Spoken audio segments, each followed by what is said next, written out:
All right. Ready to dive deep. Today we're all about Dark Knight Dummo. Yeah, this one blew up. Everyone wants to know why. They definitely do, and that's why we're here, breaking it all down. We got all the goods, too. Lay it on me. What are we working with this time? Well, we're going deep with this one. Okay, love it. We've got the Wikipedia page, obviously. Gotta have it. The lyrics themselves, of course. Yeah. And even some IMDb stuff about the music video. Nice. So we're talking like really digging into what made this song such a phenomenon. Exactly. Every little detail. All right. I'm always fascinated by a song's journey, like how it climbs the charts. Yeah. What were we looking at with Dark Knight Dummo? So this wasn't just a hit. Yeah. This was like a defining moment for Trippie Redd. Dark Knight Dummo was actually his first time hitting the Billboard Hot 100 as a lead artist. Wow. Which is the big leagues.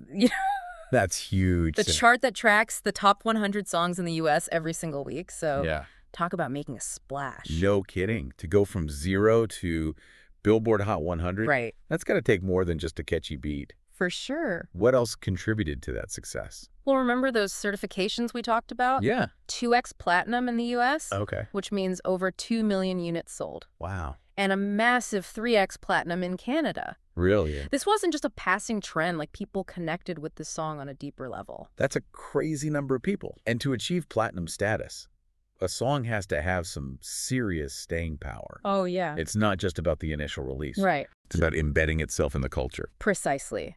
Think about it when a song goes platinum. Yeah. You hear it everywhere. It's true.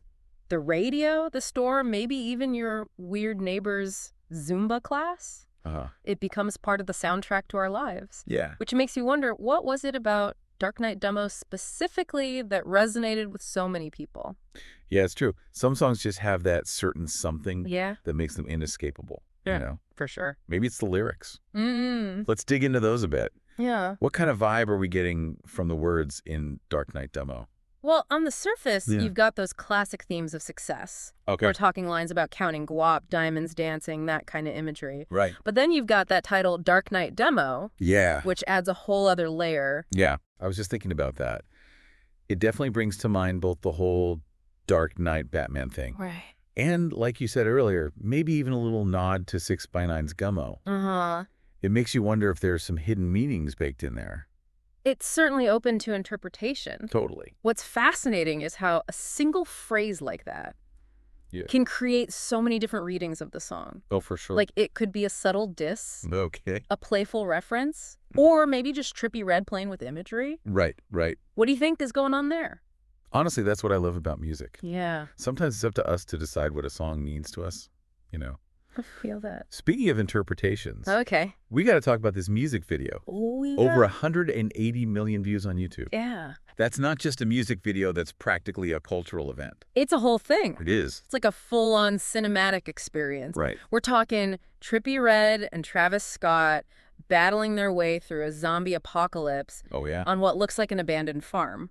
I love that. And it's all captured with this gritty, high-energy style thanks to the director, White Trash Tyler. He's known for his distinctive visuals, and he brought a certain edge to this one that perfectly matches the song's vibe. It's interesting you mentioned the zombie thing. Yeah. That seems to be a recurring theme in music videos these days. It does. Why do you think that is? Is it the whole end-of-the-world aesthetic, or is there something deeper going on? That's a great question. Yeah. And I don't think there's an easy answer. I mean, zombies have become this powerful symbol in our culture. They have. Representing everything from fear and chaos to resilience and overcoming challenges. Interesting. Maybe we're all just drawn to those themes, especially in a world that often feels pretty unpredictable. Zombies is a reflection of our anxieties. Yeah. That's a thought-provoking take. Right. But before we get too lost in the zombie apocalypse, Okay. let's shift gears and talk about how this sonic masterpiece came together. Right. We've got to give some love to the geniuses behind the boards. Absolutely. The beat for Dark Knight Dummo comes courtesy of Honorable CNOTE. Okay. And this wasn't just another day at the office for him. Oh, really? According to his own words, he actually built this beat live on Instagram Live. Whoa. Talk about pressure. To create something this good with the whole world watching, Yeah. that's a different level of talent. Totally. What was it he said about the beat? Like, He talked about how it captured this feeling of chaos and resolution. Yeah. It's almost like stepping out of a war zone into this eerie calm. exactly. He describes it as a sonic representation of that feeling, and you can really hear it in the way the music ebbs and flows. For sure.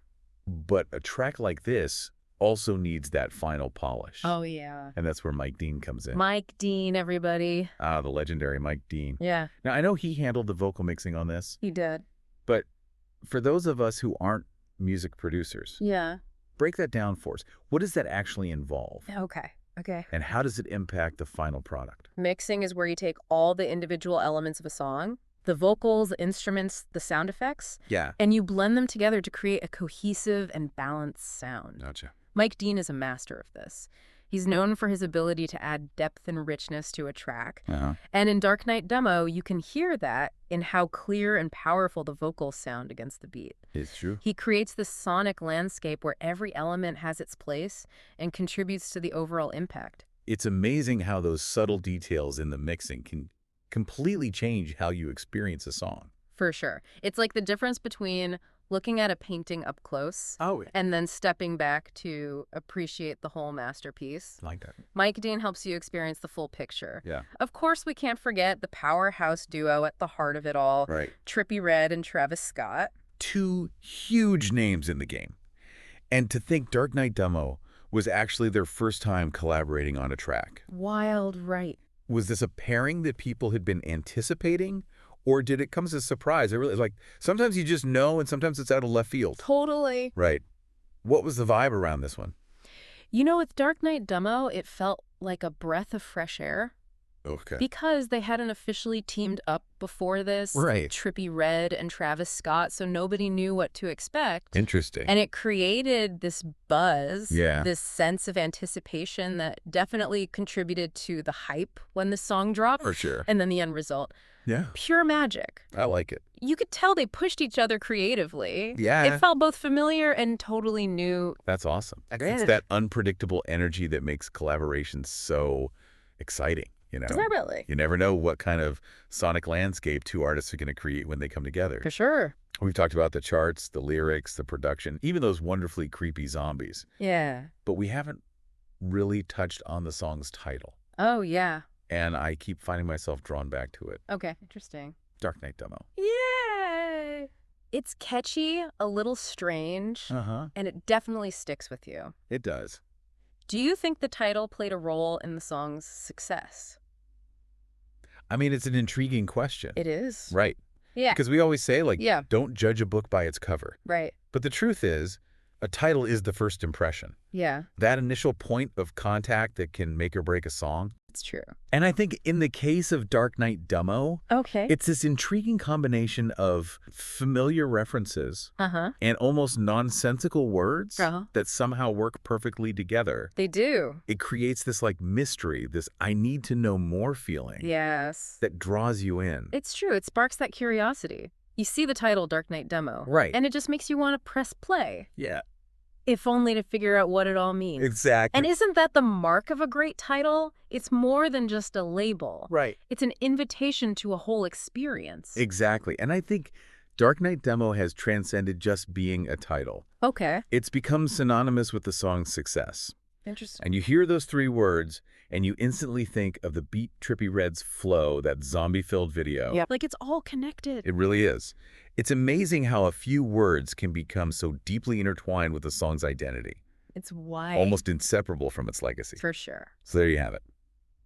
We dug deep into the making of Dark Knight Dummo. We did. From the Billboard charts to the production booth, and even survived a zombie horde along the way. That was a close one. It really was. But hey, we explored the creative forces. We did. That came together to create this cultural moment. A song that continues to resonate with millions around the world. Exactly. And as you listen to Dark Knight Dummo, again, consider this. Okay. How much does that title, those three little words, shape your experience of the song? Does it add to the mystery, the intrigue?